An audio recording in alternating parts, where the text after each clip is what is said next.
अर्जुन द्वारकार श्रीकृष्ण को आनयन और राजस्व यज्ञर परामर्श।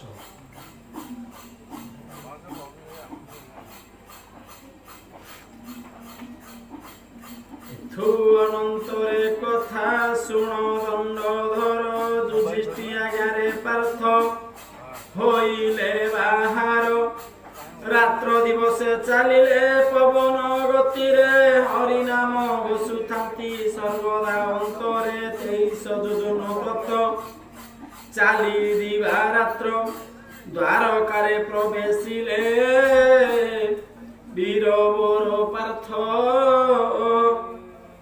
द्वारपाल माने देखी द्वार छाड़ी देले धनंजय हरिचिंती भीतर को गले 24 द्वार जिणी गले धनंजय सत्यभामापुरे विजय प्रभु देव माराय सत्यभामा को घेनिण प्रभु वनमाली विनोदरे बसिछंती तही पास केली वासुदेव सत्यभामा खेलिबा समये से द्वारे प्रवेश हेले वीर धनंजय सत्यभामा को देखिण घुंची सव्यसाची न पशिण भीतर को संकोचे रहिछि दान पड़ु सत्यभामा देखिले अर्जुन प्रत्यक्ष रे नारायण रूप वर्ण चिन्ह पार्थ को न चिन्हि सत्य बोइले एमंत मोहठारे माया तुम्बे कल जदुनाथ एक मूर्ति पशा खेल मोहर संगरे पुणी सेही मूर्ति धरी उभा अछि द्वारे आ जानिछि सुनिछि मुहि तुम्भे माया धर एते माया मोहठारे काहि पाई करो आ सुनी अनाइले मुख टेकी हरि आ देखिले द्वारे अर्जुन उभा धनु धरी आ पार्थ को देखि डाकिले प्रभु पद्म नेत्र पुणी पार्थ तांको पद्मे हेले प्रणिपात भीतर को आस बाबू तुम प्राण सखा सत्यभामा को देखिण काई किंपा करू शंका तू ही जे अटु मोहर पंच प्रण पंचभूत बक्षस्थल पदक आसरे तुरित निजे हरि आसी नेले आलिंगन करी आबर मुखे चुंबन देई हस्त धरी आउ सिंहासने बसाइले तांकु यदुपति सधारे पार्थर पिठी आउंसी दियंती आपुणी प्रभु सत्यभामा मुख चाहि भासी रुक्मिणी अग्रते बेगे कहबो प्रियसी पाक को जोगाड़ करी रांधंतु से अन्न आंभपुरे अभ्यागत कुंतींक नंदन प्रभु वाक्य सत्यभामा से स्थान गले रुक्मिणी अग्रते प्रभु कहिबा कहिले आ रुक्मिणी पार्थ आसीबा वार्ता को सुनी अति हरसरे पाक कले से ही क्षणी आस्थान उठी आसीण निजे चक्रधारी तियलाए लेपिले पार्थ स्नान सारी तांकु नेई पुणी नाना भरण देले सुवर्णर सिंहासन परे बसाइले सत्या रत्नझरा भरी सुबासित पानी ताहांकर साक्षातरे थोई देले आनी आ कालेंदिया लोट धरी सधीरे विंचंती सुवर्ण पात्रे रुक्मिणी अन्न परसंती षडर सर जोगाड़ सुधा सम जानी भोजन करती तही पार्थ द्रौपदीमणि भोजन सारिण दुहे आचमन कले स्वर्ण पलंके श्रीकृष्ण अर्जुन सोइले आउ कालंदी जैसे सत्यभामा चरण चापंती जम्बुवती सुकेशी से तांबूल जोगांती ବାରଙ୍ଗନା ଏ କରିଲେ ଆଗେ ନୃତ୍ୟ ଗୀତ କିଛି କ୍ଷଣେ ନୃତ୍ୟ ଗୀତ ହେଲା ସମାପତ।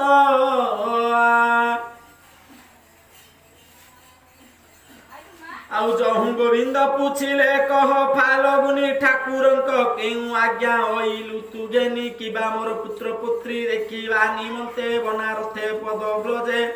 ଆଉ ଆସିଲୁ ତୁ ଏତେ କିଓ ବା ଠାକୁରଙ୍କର କେଉଁ ଅଛି କାର୍ଯ୍ୟ ପୁଣି ପୁଣି ପଚାରନ୍ତି ପ୍ରଭୁ ଦେବରାଜ ପାର୍ଥ ବୋଇଲେ ପଲଙ୍କ ଉପରୁ ଓହ୍ଲାଇ ସେ କାରଣେ ଅଇଲି ମୁଁ ଶୁଣନ୍ତୁ ଗୋସାଇ ନାରଦ ମହର୍ଷି ବିଜେ କଲେ ଆମ୍ଭପୁର କାହୁଁ ଆସିଲ ପୁଛିଲେ ଜ୍ୟେଷ୍ଠ ସହୋଦର ନାରଦ କହିଲେ ଯମ ଭୁବନର କଥା ଆମ୍ଭର ପିତାଙ୍କୁ ଯମ ଦିଏ ବହୁ ବ୍ୟଥା ତାହା ଶୁଣି ଯୁଧିଷ୍ଠିର ହୋଇଲେ ଦୁଃଖିତ ଉପହାସ କଲେ ତହିଁ ଧୃତରାଷ୍ଟ୍ର ସୁତ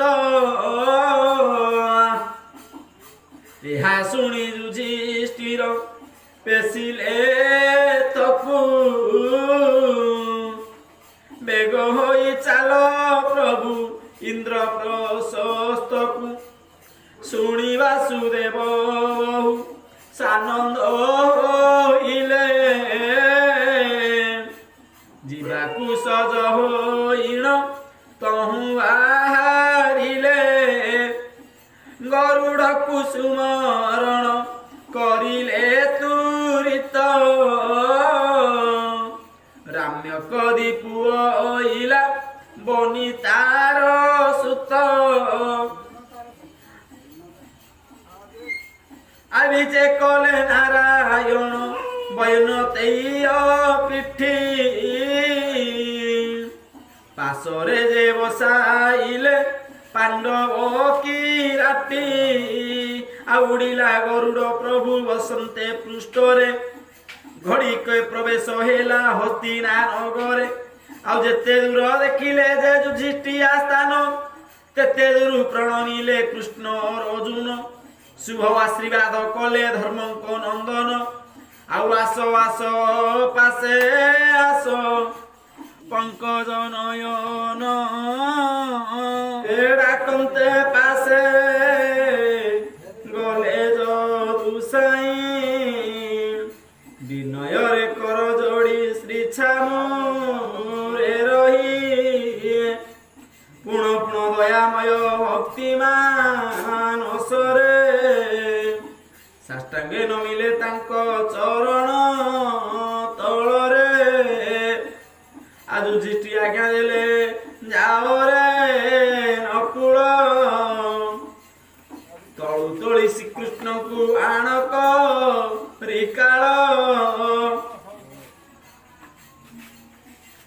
ମାତୃ ନନ୍ଦନ ଗଲା ଆଜ୍ଞା ପରମାଣେ ଶ୍ରୀକୃଷ୍ଣଙ୍କୁ କୋଳ କରି ଆଣିଲା ତକ୍ଷଣେ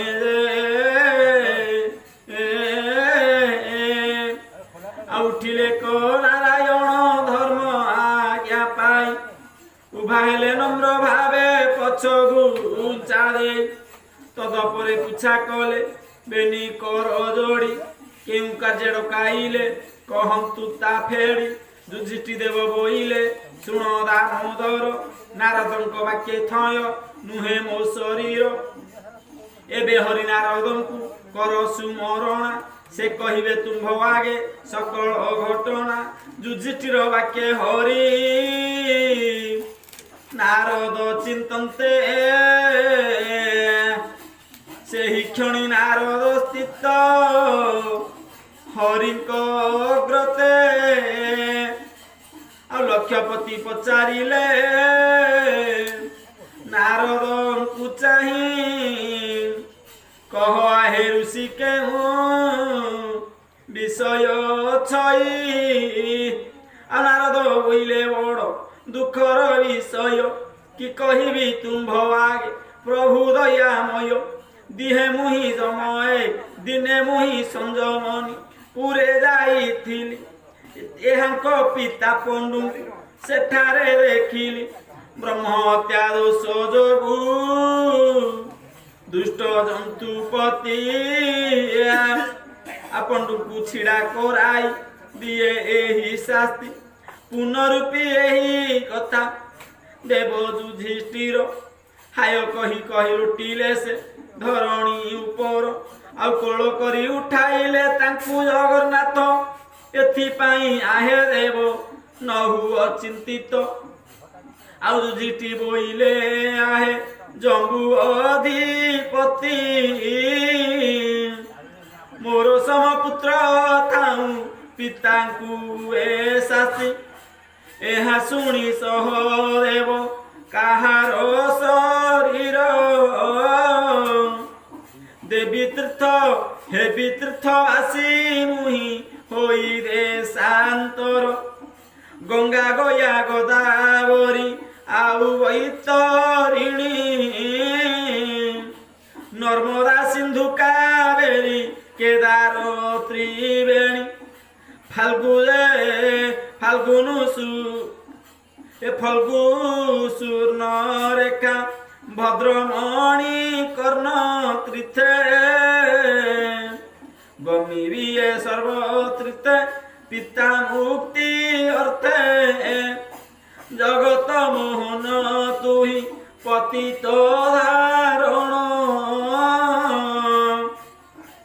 ଗାନ୍ଧାରୀ ପୁଅଙ୍କୁ ତୋତେ କଲି ସମର୍ପଣ। ଦୟା କରି ଚାହିଁଥିବୁ ତାଙ୍କୁ ନାରାୟଣ। ଯାଉଛି ମୁଁ ପିତାଙ୍କର ଗତିର କାରଣ। ଧର୍ମକୁ ବୋଧି ନାରଦେ ପୁଛିଲେ ଶ୍ରୀହରି ବ୍ରହ୍ମହତ୍ୟା ଋତରିବେ କେଉଁ କାର୍ଯ୍ୟ କରିଆ। ନାରଦ ବୋଇଲେ ହରି ଅଛି ପ୍ରତିକାର। ତହିଁର କାରଣ ତୁମ୍ଭେ ଶୁଣ ଚକ୍ରଧର। ଅନ୍ନଦାନ ଯେବେ କେହି ଦିଏ ଅନୁକ୍ଷଣେ ତେବେ ବ୍ରହ୍ମ ହତ୍ୟା ଦୋଷୁ ହେବ ପରିତ୍ରାଣେ। ଆଉ ତୁ ନ ଆଜେ ଦୋଷୀ ହେ ସେହି ଯେବେ ବ୍ରହ୍ମ ଜ୍ଞାନ ସାଧିପାରେ ସେ ହୋଇବ ପାପରୁ ମୋଚନ। ନହିଲେ ଯେବେ ପାରଇ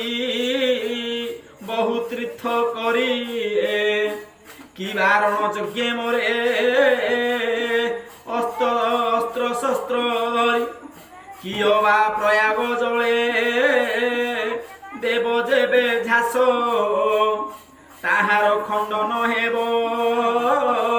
ବ୍ରହ୍ମ ହତ୍ୟା ଦୋଷ। ନାରଦ ବୋଇଲେ ତୁମ୍ଭେ ବୁଝ ଦେବ ରାୟ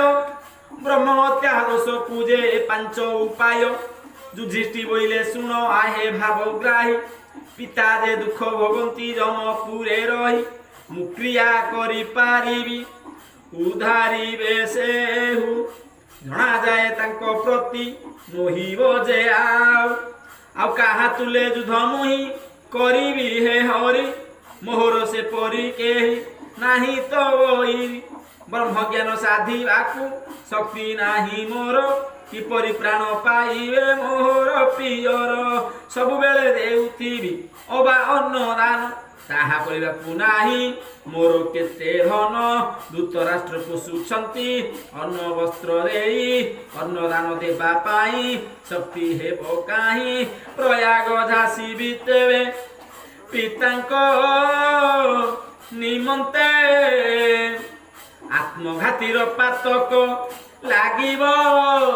ଯେ ମତେ। ଆଉ ଜାଣୁ ଜାଣୁ ଏହା ମୁଇଁ କରିବି କେମନ୍ତ ମୋ ଦ୍ୱାରା ଏକା ଚାରି କାର୍ଯ୍ୟ ନୋହିବ ସାଧିତ। ପଞ୍ଚତୀର୍ଥ କରି ଆମ୍ଭେ ଯିବୁ ପାଞ୍ଚ ଭାଇ ଆସିବୁ ପିତାଙ୍କୁ ଦୋଷ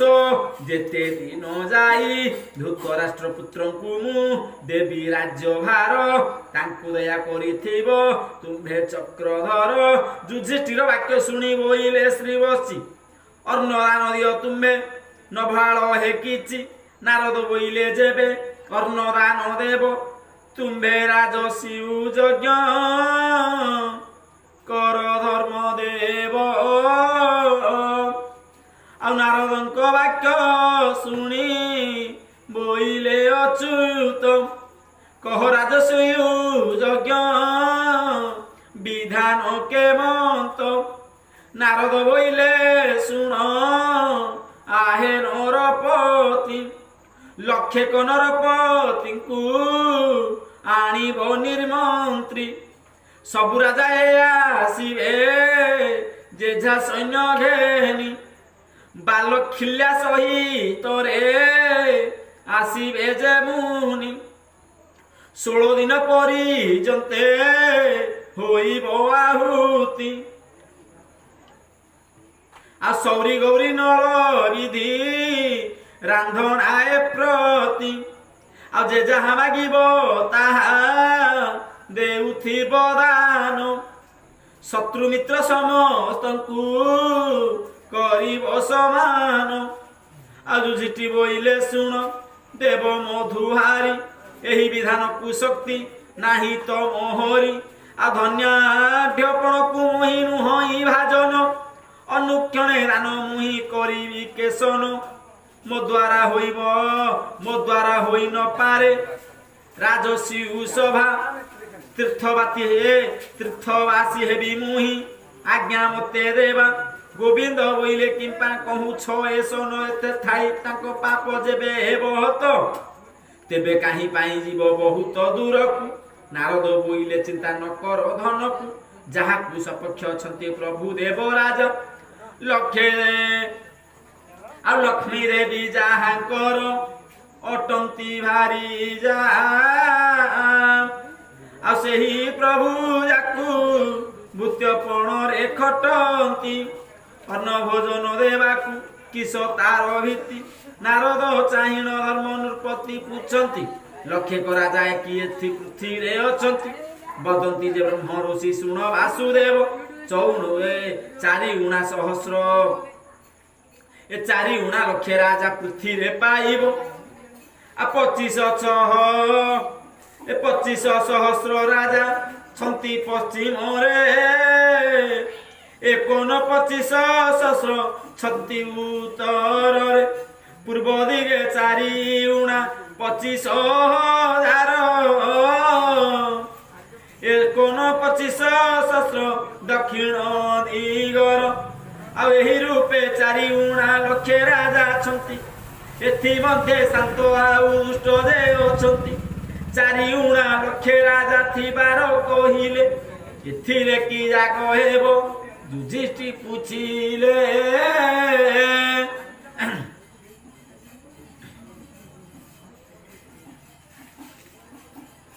ନାରଦ ବୋଇଲେ ଲକ୍ଷେ ଯେବେ ଉଣା ହୋଇ ରାଜସୀ ଗଗନ ହୋଇ ଧର୍ମ ପ୍ରାପ୍ତ ନହି ଗୋବିନ୍ଦ ବୋଇଲେ ଦେବ କଥା କରିବା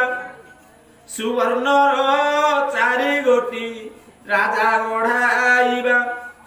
ଯୁଧିଷ୍ଠି ବୋଇଲେ ଯାହା କହିଲ ଶ୍ରୀରଙ୍ଗ ମୋହ ଦ୍ୱାରା ନୁହେଁ କରି ଏ ରାଜସ ଜାଗ ଦ୍ୱାପର ଯୁଗ ମନୁଷ୍ୟ ଉଚ୍ଚ 7 ହାତ 4 ପିତୁଳାକୁ ସ୍ୱର୍ଣ୍ଣ ଲାଗିବ ବହୁତ ଆଉ ଗୋବିନ୍ଦ ବୋଇଲେ ଦେବ ଶୁଣି ମାଗ ସାଇଁ କେବଳ ମୂର୍ତ୍ତି ଗଢ଼ିଲେ ରାଜା ନବୋলাই ସୁବର୍ଣ୍ଣର ଶସ୍ତ୍ରେ ରଥ ବେନି ଶସ୍ତ୍ର ହସ୍ତି 4 ସହସ୍ର ଅଶ୍ୱ ଜାଗରେ ପଦାତି 4 ସହସ୍ର ଅଶ୍ୱ ସାଗରେ ପଦାତି ଛତ୍ରବାଦ୍ୟ ଆଦି କରି ସୁବର୍ଣ୍ଣ ନିଶାଣ ଏପରି ବୋଇଲେ ବୋଲି ରାଜା ଏକ ଜାଣ ଆଉ ଯୁଧିଷ୍ଠି ବୋଇଲେ ମୋର ଦ୍ୱାରା ନୁହଁ ଏ ଜାଗ ଏହି କଥା ଶୁଣି ମୋର ହେବ ପ୍ରାଣ ତ୍ୟାଗ ନାରଦ ବୋଲେ ଯୁଧିଷ୍ଠି ଚିନ୍ତା ତୁ ନ କର ସ୍ୱର୍ଣ୍ଣ ଲକ୍ଷେ ରାଜା କରି ପାରନ୍ତି ଶ୍ରୀଧର ଯୁଧିଷ୍ଠି ତୃପ୍ତ ହୋଇଲେ ଋଷି ବାକ୍ୟ ଶୁଣି ଲକ୍ଷେ ରାଜାଙ୍କୁ ସାଧିବ କେହୁ ଚକ୍ର ପାଣି ନାରଦ ବୋଇଲେ ଶୁଣ ତୁ ହେ ଧର୍ମରାୟ ସବୁ ସୁବିଧା କରିବେ ସେହି ଦୟାମୟ ଚାରି ଉଣା ହୋଇବାରୁ ଭାଳୁଛ ଗୋବିନ୍ଦ ଛୟାଣୁଇ ଶସ୍ତ୍ର ରଖି ଅଛି ଜରାସନ୍ଧ ପରଦିନ ହୋଇବ ଯେ ତାହାର ଆହୁତି ରାଜା ମାରି ଯଜ୍ଞ କୁଣ୍ଡେ ଦେବ ଶେଷ ବୁନ୍ତି ଆଉ ଯୁଧିଷ୍ଠି ଆଶ୍ଚର୍ଯ୍ୟ ହେଲେ ଏହି କଥା ଶୁଣି ୟାକୁ କି ଉପାୟ ଅଛି କହ ଚକ୍ର ପାଣି ହରି ବୋଇଲେ ତହିଁକି ନଭାଳ ଯୁଧିଷ୍ଠି ତୁମ୍ଭ ପାଇଁ ରାଜା ବଣେ କରିଛି ଯେ ଗୋଷ୍ଠୀ ଜରାସନ୍ଧ କୁମାରିଣୁ ରାଜା ନିମନ୍ତ୍ରିବା ନ ଯାଇ ଏତେକ ଏକ ଠାବରେ ପାଇବା ଯୁଧିଷ୍ଠି ବୋଇଲେ ହରି ତୁମ୍ଭ ବାକ୍ୟ ଶୁଣି ଆଶ୍ଚର୍ଯ୍ୟ ହୋଇଛି ମୁହିଁ ଏକ କି କହିବି ପୁଣି ଜରାସନ୍ଧର ଜୁଆଇଁ ନାଶ କଲ କଂସ ସେ ରାଗେ ନିଲା ତୁମ୍ଭ ମଥୁରା ପ୍ରଦେଶ ଗୋପପୁର ଛାଡ଼ି ତୁମ୍ଭେ ପଳାଇଲ ଡୋରେ ଦୁଇ ଭାଇ ଲୁଚିଲ ଯେ ଗୋମତୀର ତୀରେ ଖଣା ଖୋଳାଇଣ ଜରା ପର୍ବତ ବେଢିଲା ତୁମ୍ଭ ଯୋଗୁ ତହିଁ ବହୁ ଲୋକ ନାଶ କଲା ତୁମ୍ଭେ ଉଗୁରିଲ ଗଲ ତୁମ୍ଭେ ବେନି ଭାଇ ଧର୍ମେ ଉଗୁରିଣ ଗଲ ତୁମ୍ଭେ ବେନି ଭାଇ ମଧୁବନ କଟକରେ ରହିଲା ସେ ଯାଇ ଆଉ କାଳ ଦମନ ରାଜାକୁ ବଧ କରାଇଲ ମଧୁବନ ଭାଙ୍ଗି ବହୁ ଲୋକ ନାଶ କଲ ଭୟରେ ପଶିଲ ଯାଇ କାଳେ ବର ବନ ତହିଁ ରାଡ଼ି ଦେଲା ଜରା ଅତି କୋପ ମନ କାଳେ ବର ବନ ଭାଙ୍ଗି କରେନ୍ତେଣ ଦଂଶ ପଳାଇ ପଶିଲେ ଯାଇ ହିରଣ୍ୟ ପର୍ବତ ଅଷ୍ଟାଦଶ ବାର ତହିଁ ସେହି ଦେଲା ଧାଡ଼ି ଭାଙ୍ଗିଣ ଚୁର କଲା ସେ କଣୟର ଗିରି ଆତହୁ ପଳାଇଲ ଜରାସନ୍ଧର ଭୟରେ କୁଟୁମ୍ବ ଘେନି ପଶିଲ କ୍ଷୀରୋଧି ଭିତରେ କୁଶସ୍ଥଳୀ ଦ୍ୱାରବତୀ ନାମ ତାର ହେଲା ଜଳା ରାଜ ତୁମ୍ଭଙ୍କୁ ଯେ ତହିଁ ଷାଠି ଠାପ ଦେଲା ବଳରାମଙ୍କ ଲଙ୍ଗଳେ ନ ମାରିଲା ଜରା ଦୁର୍ଭାର ବଳବନ୍ତ ସେ ଅଟେ ମହାବୀରା ଆକେମନ୍ତ ଜରାପୁରକୁ ଯିବା ଇଚ୍ଛା କରୁ ଗତ କଥା ହରି ମନୁ କି ପାଶରୁ ଗୋବିନ୍ଦ ବୋଇଲେ ଦେବ ତୁମ୍ଭ କାର୍ଯ୍ୟ ପାଇଁ ଜରାସନ୍ଧକୁ ନ ମାରି ଗଲି ଛାଡ଼ିରେ ଭୀମ ଅର୍ଜୁନ ଦୁହିଁଙ୍କୁ ମୋର ସଙ୍ଗେ ଦେବ ମାରିବା ଜରାକୁ ମନେ ଭୟ ନ କରିବ ଯୁଧିଷ୍ଠି ବୋଇଲେ ସହ ଦେବଙ୍କ ବଦନ ଯୁଧିଷ୍ଠି ଚାହିଁଲେ ସହ ଦେବଙ୍କ ବଦନ ଜରା ବଧି ପାରିବ କି କହ ଜନାର୍ଦ୍ଦନ ସହଦେବ ବୋଇଲେ ଜାଣନ୍ତି ଅଚ୍ୟୁତ ଜରା ମୃତ୍ୟୁ ଭେଦ ଅଛି ଭୀମସେନ ହସ୍ତ ସହଦେବ ବାକ୍ୟ ଶୁଣି ଛାଡ଼ିଲେ ଯେ ଭ୍ରାନ୍ତି ଜରାପୁରେ ଯିବା ପାଇଁ ସଜ ଶ୍ରୀପତି ଭୀମ ଅର୍ଜୁନକୁ ଘେନି ଦେବ କୁତୁହଳେ ଶ୍ରୀକୃଷ୍ଣଙ୍କ ପାଦ ପଦ୍ମେ ପ୍ରଣିପାତ କରେ କଲ୍ୟାଣ ବାଞ୍ଚିଲେ ତାଙ୍କୁ ଦେବ ଧର୍ମ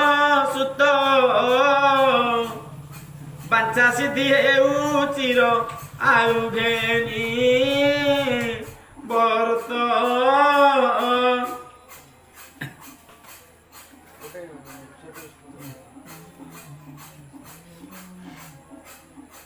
तुही करुणा सागर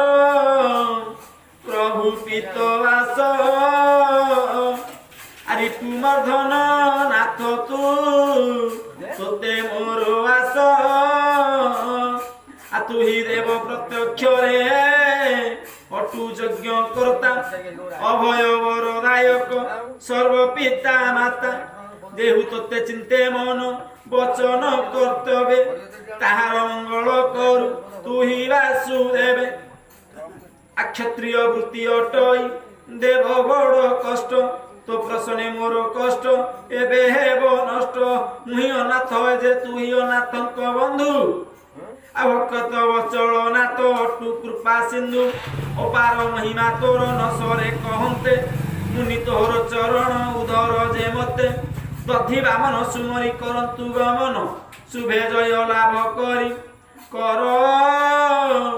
आगमन यह कही युधिष्ठिर होइले मौन तीन जन जीवा पाई सहज से ही क्षण जय जगन्नाथ नव जलधर कांति सेमाने तुम्भंकु सदा हृदय चिंतन्ति ताहांको सर्व विपद कर तुम्भे नाश